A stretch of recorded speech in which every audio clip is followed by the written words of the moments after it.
MAKAUT ইউনিভার্সিটির আন্ডারে B Tech first সেমিস্টারে 10 এসজিপিএ স্কোর করেছে এরকম বেশ কিছু স্টুডেন্ট আমাদের কমিউনিটির সঙ্গে কানেক্টেড আছে ভিন্ন ভিন্ন কলেজ থেকে। তাদের মধ্যেই তিনজন স্টুডেন্ট হচ্ছে বান্টি আগরওয়াল, অগ্নিশ ঘোষ আর সৃজিত সাহা। এরা প্রত্যেকেই ফার্স্ট সেমিস্টারে 10 এসজিপিএ স্কোর করেছে। এছাড়া আরও কিছুজন স্টুডেন্ট আছে, তবে একসাথে তো সবাইকে ভিডিওতে আনা পসিবল না, তাই সবার প্রথমে আমরা যেই তিনজনের সঙ্গে কন্ট্যাক্ট করতে পেরেছি তাদেরকে এখানে এনেছি, যাতে তারা তাদের সমস্ত সিক্রেট তোমাদের সাথে শেয়ার করতে পারে, যার ফলে তুমিও আপকামিং সেমিস্টার এক্সামে খুব ভালো এসজিপিএ অ্যাচিভ করতে পারো। আমি এখানে তাদেরকে জিজ্ঞেস করেছি তারা কিভাবে পড়াশোনা করতো, মানে নোটস থেকে নাকি ইউটিউব ভিডিও থেকে, তাদের কলেজে অ্যাটেন্ডেন্স কীরকম ছিল, তারা কত ঘন্টা পড়াশোনা করতো, তারা কিভাবে এক্সামে লিখতো, এরকম অনেক কোশ্চেন। শুধুমাত্র তাই নয়, আমি এখানে তাদের থেকে তাদের হ্যান্ড রিটেন নোটসও নিয়েছি, যেন সেটা দেখে তোমরা বুঝতে পারো যে তাদের হ্যান্ড রাইটিং কীরকম বা তাদের লেখার স্টাইলটা কীরকম, এবং সেটা দেখে যেন তুমিও নিজের লেখার স্টাইলকে ইমপ্রুভ করতে পারো। তো এই পুরো কনভারসেশনটা খুব মন দিয়ে শোনো এবং চ্যানেলটাকে অবশ্যই সাবস্ক্রাইব করে দিও। তোমাদের মধ্যে 68.6% স্টুডেন্ট আমাদের রেগুলার ভিডিও দেখে, কিন্তু তারা এখনও চ্যানেলটাকে সাবস্ক্রাইব করেনি। সাবস্ক্রাইব করলে তোমাদের জন্য আরও ভালো ভালো কন্টেন্ট আনার জন্য সেটা আমাদেরকে মোটিভেট করে, তাই অবশ্যই চ্যানেলটাকে সাবস্ক্রাইব করে দিও এবং নিজের বন্ধুদের সাথেও শেয়ার করে দিও। তুই সবার প্রথমে একটা ছোট মতো ইন্ট্রোডাকশন দিয়ে দে নিজের।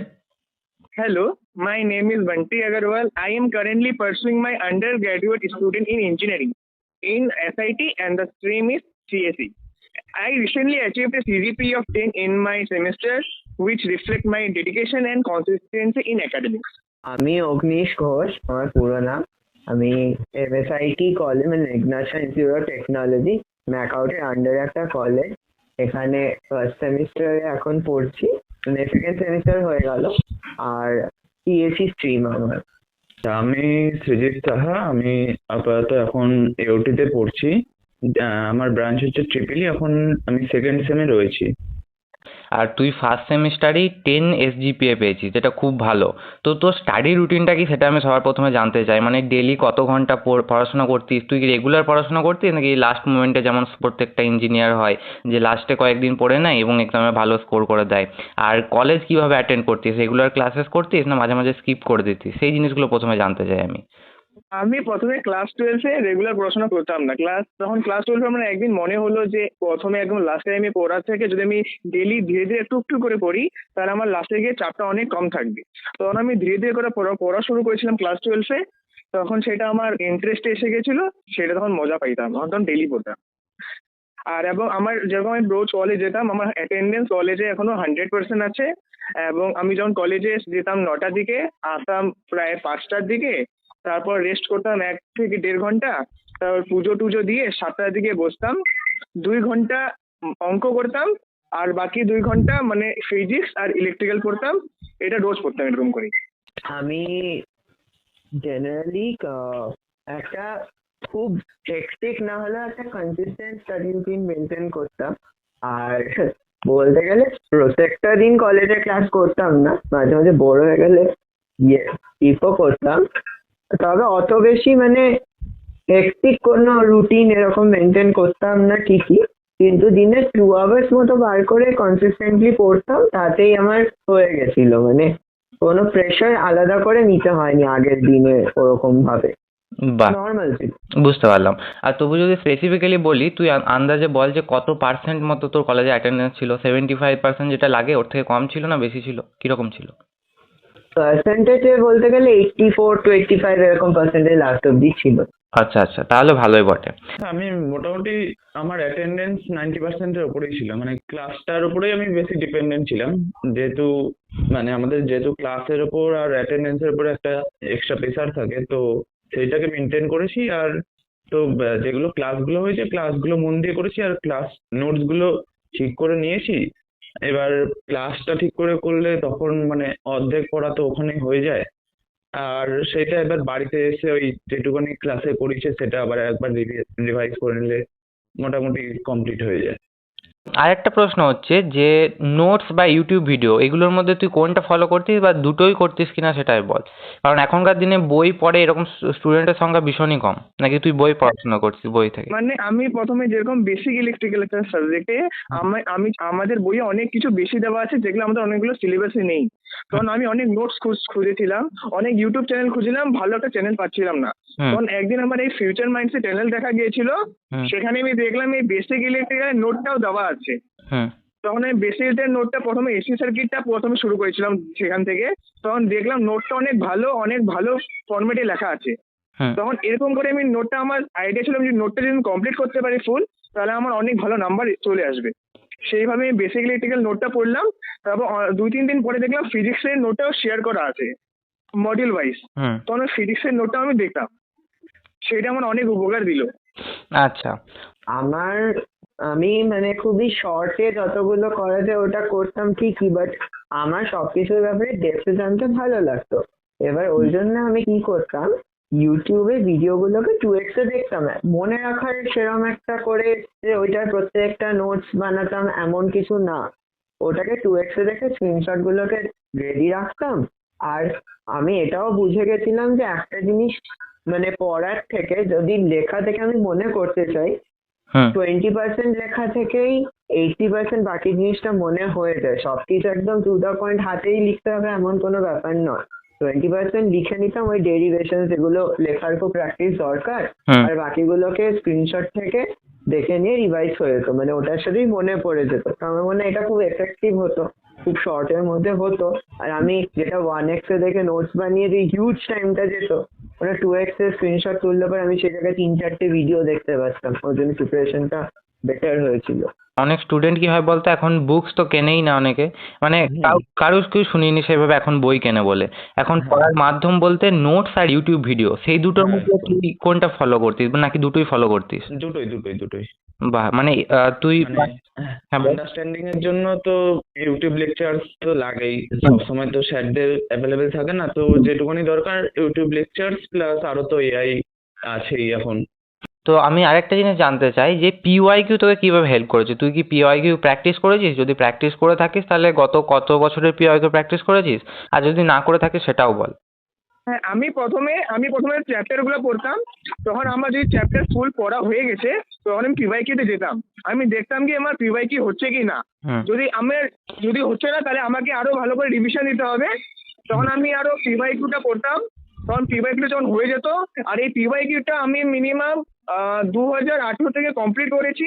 তারপর যে বাকি আগের গুলো ছিল, সেগুলো হালকা হালকা করে রেখে গেছিলাম। আহ আমি বলতে গেলে ম্যাথসে আমাদের কলেজের ফ্যাকাল্টি যা করিয়েছিল আমি বুঝে গেছিলাম ওটাতে প্রিভিয়াস ইয়ার সলভ হয়ে গেছে অলমোস্ট। তো আমি ওটার জন্য আলাদা করে প্রিভিয়াস ইয়ারে যাইনি। ফিজিক্সও ওরকম লাস্ট এর দিকে আমাদের কলেজ থেকেই দিয়েছিল অনেক কিছুই, তো ওই প্রিভিয়াস ইয়ার গুলোই মোটামুটি সলভ করা ছিল ওখানে। তো ওই 5 ইয়ার প্রিভিয়াস ইয়ার করেছিলাম, কিন্তু বেসিক ইলেকট্রিক্যালের ক্ষেত্রে আমি আলাদা করেই ডিপে পড়েছিলাম, মানে ওরকম কোনো মানে পিওয়াইকিউ তে ভরসা করিনি ওটার জন্য। তবে 5 ইয়ার্স করলে পরেই রেলিভেন্ট পেয়েছিলাম, 70% কোয়েশ্চেন তো ওরকমই ছিল। না, পিওয়াইকিউ তো পুরো টপ টু বটম মানে প্রত্যেকটা টপিক কমপ্লিট করার পরে ওই সেই টপিকের বেসিসে মিনিমাম লাস্ট 5 ইয়ার্স ওটা কমপ্লিট করতে হয়েছে। আচ্ছা, তো ম্যাকআউটের মধ্যে ধর ম্যাক্সিমাম স্টুডেন্ট থাকে যারা বলে আমার এক্সাম ভালো হয়েছে কিন্তু সেই মাফিক রেজাল্ট হয়নি। তার কারণ হতে পারে যে তার হ্যান্ডরাইটিং ভালো নয়, তার রিপ্রেজেন্টেশন ভালো নয়। তো তোর মতে তোর হ্যান্ডরাইটিং বা তোর রিপ্রেজেন্টেশন, তোর লেখার ধরনটা কি সবার থেকে অন্য যে জন্য তোর মার্কস ভালো আসে? কারণ অনেকের নলেজ থাকলেও সেটা খাতায় লিখতে পারে না ঠিক করে। তো আমি জানতে চাই যে তোর হ্যান্ডরাইটিংটা তোর মতে কিরকম, প্যারাগ্রাফ দিয়ে লিখিস নাকি পয়েন্ট পয়েন্ট করে লিখিস, কিরকম ডায়াগ্রাম ফ্যাগ্রাম কি দিস সেই জিনিসটা বল। মানে যেরকম কোনো কোয়েশ্চেন যদি 5 নম্বরের থাকে, হুম সেখানে ডায়াগ্রাম দিলে আমার ফুল নাম্বার চলে আসে। আমি যদি ডায়াগ্রাম না দেই, হুম তাহলে আমার ওখানে 1 থেকে 2 নম্বর কেটে দিতেও পারে। এবং আর লেখার প্যারাস করে লিখলে নাম্বার 5-এ 5 দিবেও না। যদি পয়েন্ট ওয়াইজ লেখা যায় তাহলে নাম্বারটাও পাওয়া যায়। আচ্ছা তাই পয়েন্ট করে লেখাটাই ভালো। আচ্ছা, তুই 15 মার্কসের ধর কোনো একটা অ্যান্সার দিচ্ছিস, তো সেখানে তোর আন্দাজ মতো যে কত পেজ ভর্তি করিস তাও? হ্যাঁ, কি বললাম? মানে 15 মার্কসের ধর কোনো একটা কোশ্চেনে তুই অ্যান্সার দিচ্ছিস, তো হ্যাঁ, সেখানে তুই মিনিমাম কত পেজ লিখিস একটা আন্দাজ মতো বল। মানে সব কোশ্চেনের তো একটা থাকে মানে কোয়ান্টিটি। যেরকম 15 মার্কসের কোশ্চেন মানে কিরকম রেঞ্জে আছে। দেখছি অনেক ভালো কিছুই পাচ্ছি 15 মার্কসের কোশ্চেন। হুম ডায়াগ্রাম, পয়েন্ট ওয়াইজ, তারপর ডেরাইভেশন সবকিছু করা যায়। আর যেরকম এরকম করেই করতাম। আর যেরকম ম্যাথামেটিক্সে প্রথমে ফর্মুলা লিখতাম, হুম তারপরে অঙ্কগুলো সলভ করে দিতাম। তো ওখানে ফর্মুলা না লিখলেও নাম্বার কেটে দেয়।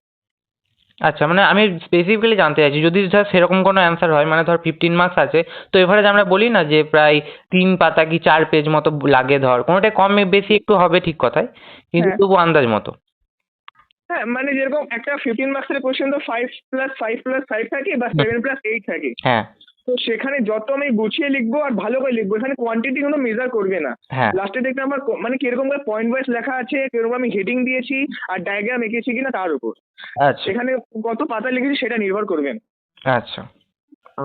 আমার লেখা আমি বলবো না খুব ভালো, বাট লেখা পরিষ্কার আমার, মানে যা লিখি ওটা পড়ে বোঝা যায়। এবার আমি খুব বেশি লিখি না, আবার খুব কমও লিখি না, মানে একটা মেনটেন করে রাখি, একটা ডায়াগ্রাম দেওয়া থাকলে ডায়াগ্রাম গুলোকে দেওয়ার চেষ্টা করি, রুল টেনে রাখি। আর চেষ্টা করি জানো, যে খাতাটা দেখছে তার জন্য খুব ফাস্ট আমার খাতাটা দেখা হয়ে যায়, আর মানে উইদিন 1 থেকে 1.5 মিনিট যেন সে পড়ে বুঝে যায় আমার কি কি লেখা আছে। তো সেই রকম ভাবে যদি, মানে আমি যদি অনেকগুলো 25টা 26টা খাতা আমার আধ ঘন্টায় দেখতে হবে, তা আমি যেই টাইমটুকু দিতাম একটা খাতার জন্য, আর আমার কি ইমপ্রেশনটা পড়তো কোন জায়গায় কি রকম করলে পরে, এইটা মাথায় রেখেই আমি কাজটা সবসময় করতাম।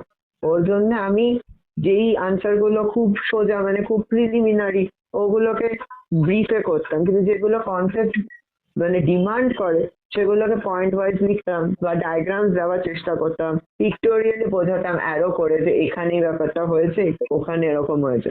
মানে একটা এক্সাম্পল দিতে পারি, একটা মেশিনের হুম। জিনিস, এবার ওটা জেনারেলি কিরকম হবে, একটা প্যারাগ্রাফ লিখে ওটার নিচে ডায়াগ্রাম আঁকা, এটা জেনারেলি টেক্সট বুকে আমরা দেখতে থাকি। হুম। কিন্তু আমি যেটা করতাম সেটা হচ্ছে একটা ডায়াগ্রাম আঁকতাম, তারপরে অ্যারো করে করে ডেসক্রিপশন গুলো লিখে দিতাম, আর ওখানে স্টেপ ওয়াইজ দিয়ে দিতাম লাস্টে, আর লাস্টে লিখে দিতাম এই স্টেপ ওয়াইজ করলে পরে মেশিনটা ওয়ার্ক করবে, এরকম প্রিন্সিপাল। তো আই থিঙ্ক এরকম ভাবে দেখলে পরে অনেক, সবাই জানে এখন অ্যাটেনশন স্প্যান কত কম। হুম। তো একটা সেম জিনিস যেটা আছে ওটাকে ডেলিভার করতে হবে এমন করে না খুব ফাস্ট হয়ে যায় আর এফিসিয়েন্টলি পড়তে পারে। হ্যাঁ, মানে আমি ওই এক কথায় লিখি না, ওই প্যারা ব্রেক করে একটা বড় কোশ্চেন ধরো 15 মার্কসের একটা কোশ্চেন, তো ওইটাকে আমি মোটামুটি বুলেটিন করে একটু পয়েন্ট করে যতটা পারি মানে প্যারা ব্রেক করে করে করি, আর কোনো কিওয়ার্ড থাকলে সেটাকে হাইলাইট করে আচ্ছা। ব্ল্যাক ব্ল্যাক আর ব্লু পেন ইউজ করে। আরেকটা প্রশ্ন হচ্ছে যে অনেক স্টুডেন্টের প্রশ্ন থাকে যে আমি কিছু জানি না কিন্তু পেজ ভরিয়ে এসেছি, আর অনেকে বলে পেজ ভরিয়ে পড়েও আমি ফেল করে গেছি, অনেকে বলে যে ভরিয়েছি কিছু জানতাম না তবু পাস করে গেছি। তো তোর মতে বা তুই যে এক্সামগুলো দিয়েছিস সেখানে তুই কেমন পেজ ভরাস, মানে ধর 22টা মতো পেজ থাকলে তুই কি 22টা পেজই ভরাস, নাকি ধর 22টার মধ্যে 20-র কাছাকাছি থাকে, নাকি 15 থাকে, নাকি 12-13টার মধ্যেই হয়ে যায়, সেই জিনিসটা আমি জানতে চাই।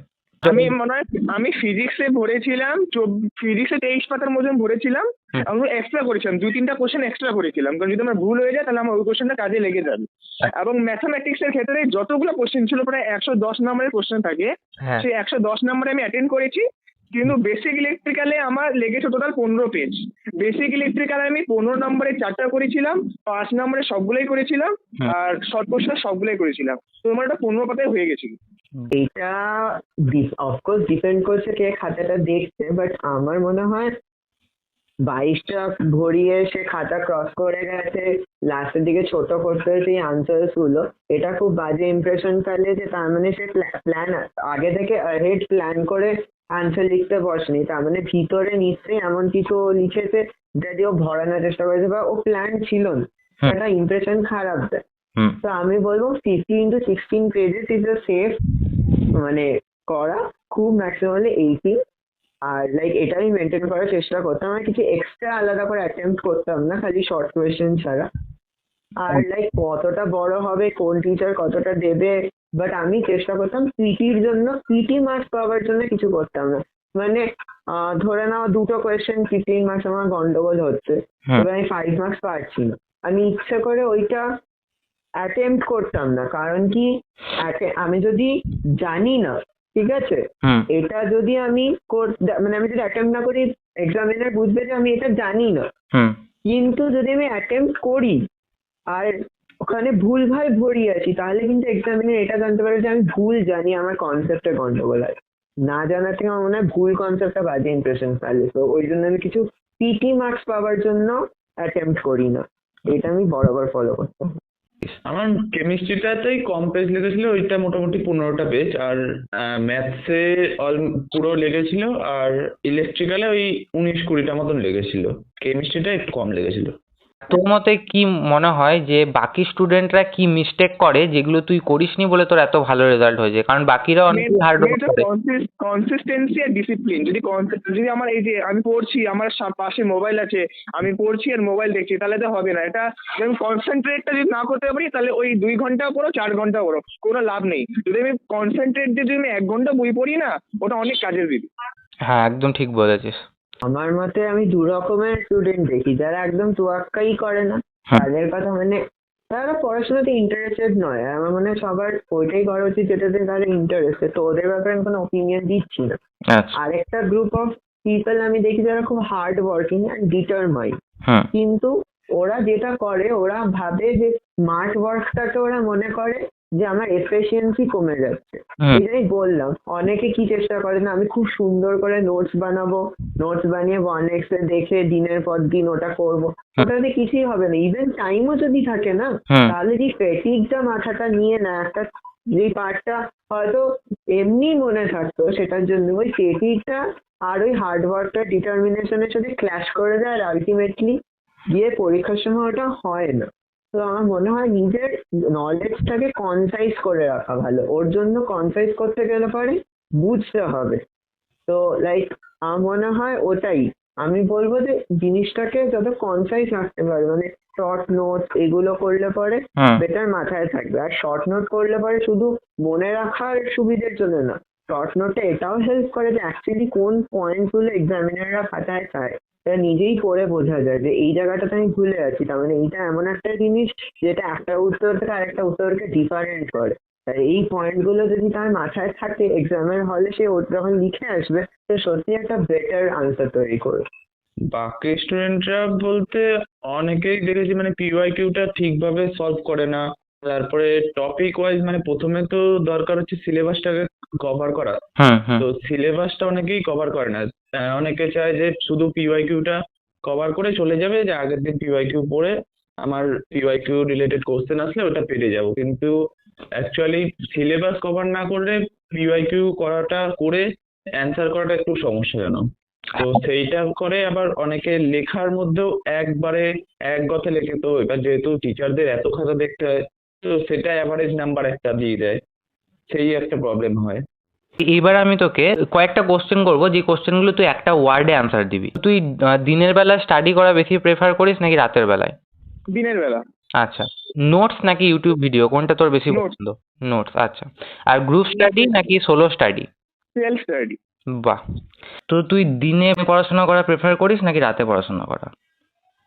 কলেজ না থাকলে দিনে, আর কলেজ থাকলে পরে রাতেই করতে বাধ্য হই। আচ্ছা। আর নোটস ভার্সেস ইউটিউব ভিডিও, কোনটা তোর বেশি পছন্দ? মিক্সচার, অফকোর্স মিক্সচার, ওটা ডিপেন্ড করছে জিনিসটার উপর। আচ্ছা। গ্রুপ স্টাডি না সোলো স্টাডি? চলো, তুই দিনে স্টাডি করা বেশি প্রেফার করিস নাকি রাতের বেলায়? রাতে। ঠিক আছে। আর নোটস ভার্সেস ইউটিউব ভিডিও, তোর কোনটা বেশি পছন্দ? Obviously YouTube. বেশ। আর হচ্ছে যে তুই গ্রুপ স্টাডি পছন্দ করিস নাকি সোলো স্টাডি? গ্রুপ। বাহ। মেনলি এই কটা জিনিসই বিশেষ করে তোর কাছ থেকে জানার ছিল। এই আশা করছি যে যেসব স্টুডেন্টরা এটা দেখবে তাদের এখান থেকে ভীষণ বেনিফিট হবে। আর সবার লাস্টে তোকে একটা কোশ্চেন করব, যে যেসব জুনিয়ররা ধর আপকামিং ইয়ারে কয়েকজন স্টুডেন্ট আসবে, তারাও এই ভিডিওটা হয়তো দেখবে, তো তাদের জন্য তুই কি মেসেজ দিতে চাস? বা তোরা তোর যেসব ক্লাসমেট আছে ধর, তারা আপকামিং সেমিস্টারে যেন ভালো রেজাল্ট করে, তোর মতো ভালো স্কোর করতে পারে, তো সেই জন্য তুই তাদেরকে কি বলতে চাস ফাইনালি? প্রথমে যতগুলো মডিউল আছে সবগুলো মডিউল পড়তে হবে। এরকম হয় না কোনো সময় মডিউল 5 পড়বো না, ওখান থেকে ওয়েটেজ নেই। মেকআউট এরকম না, ও কোনোবার এরকমও করতে পারে কি মডিউল 5 থেকে 40 নম্বরের কোশ্চেন দিতে পারে। তো সবচেয়ে ভালো সবগুলো মডিউল পড়ে থাকা দরকার। তারপর ওটা রিভিশন করে পিওয়াইকিউ আমি যাবো, কারণ পিওয়াইকিউ দেখতে হবে সব পিওয়াইকিউ হচ্ছে। যদি হচ্ছে তাহলে আমার রিভিশনটাও কমপ্লিট আছে, তখন আমি আর নিশ্চিন্তে থাকবো, এক্সাম দিতে পারবো। বাহ। এবং আর মেনলি ডিসিপ্লিন থাকতে হবে। হ্যাঁ। মানে এটা ম্যাটার করে না আমি কি 4 ঘন্টা পড়বো, 6 ঘন্টা পড়বো, 8 ঘন্টা পড়বো, যদি আমি কনসেন্ট্রেট করে 2 ঘন্টা পড়ি এটা অনেক কাজ। আমি বলবো যে লাইক সবার একটা ড্রিম থাকে যে আমার কলেজ লাইফ হবে, অ্যান্ড লাইক আমি এনজয় করবো, সবকিছু করবো। হুম। অ্যান্ড ইয়েস, আমার মনে হয় কখনো নিজেকে এতটাও পুশ করে দেওয়া উচিত না যে আমি নিজের এই শখগুলো আহ্লাদগুলোকে কাট অফ করছি। ওগুলো করেও কমপ্লিটলি ভালো মার্কস স্কোর করা যায়, আমি নিজে করেছি ওটা। এবার আমি ওটাই বলবো, be lively but also be determined. মানে নিজেকে 2 আওয়ার্স যদি টাইম দেয় স্টাডিকে, ওটাকে কনসিস্টেন্টলি দিলে পারি। বিটেকে করাটা খুব একটা মানে টাফ আমার ফার্স্ট সেমিস্টারে তো অ্যাটলিস্ট মনে হয়নি। আমার পার্সোনাল ওপিনিয়ন হচ্ছে হ্যাভ ফান কিন্তু বি কনসিস্টেন্ট, দ্যাটস অল। একটা টিপস দেবো, ফার্স্টে তো তোমার সিলেবাসটা যতটা সম্ভব কভার করতে হবে। সিলেবাস করার সাথে সাথে যেই টপিকটা যেখানে পড়ছে সেই টপিক রিলেটেড কি পিওয়াইকিউ আসছে সেইটা সঙ্গে সঙ্গে ওটা সলভ করলে মনে থাকবে বেশি। আর সেইটার কি করে গুছিয়ে অ্যান্সারটা লিখতে হবে, কিভাবে পয়েন্ট করতে হবে, সেইগুলো একটু ভালো করে কেয়ারফুলি ঠিক করলে ওখানে অনেকটা নাম্বার ক্যারি করতে পারবে। Thank you.